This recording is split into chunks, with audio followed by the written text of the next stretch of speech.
Darasa hii niite ni bahati yetu. Darasa niite ni bahati yetu, kwa sababu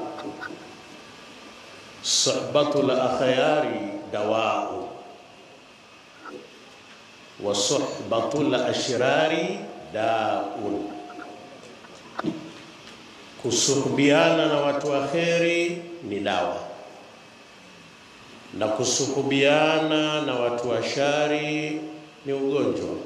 Hakuna sifahamu hili kwamba ahlu baiti Rasulillah ndio alama na ndio nembo ya Waislamu, muslimun, mu'minun na muhsinun, na ndio watu bora ala al-itlaq. Kwa suhba nimesema ni bahati yetu, kwa sababu ukiwatazama unapata dhikru ru'ya. Unapotazama watu wa kheri ukawaona wao ni dhikri.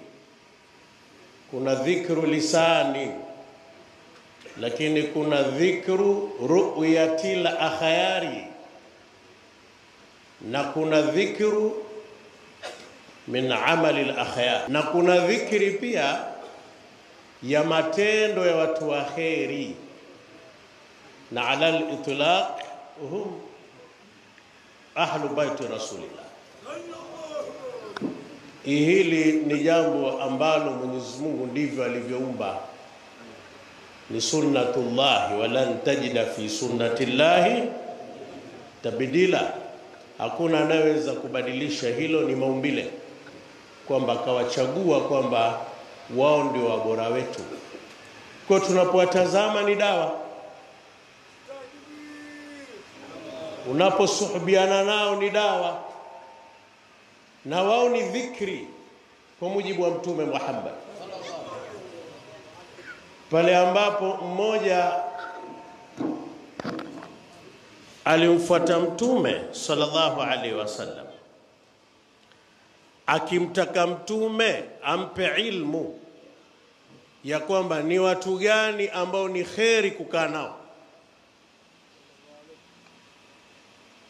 ayyujulasaina khairun. Jawabu la Mtume sallallahu alaihi wasallam akasema, man dhakkarakumullah ru'yatuhu.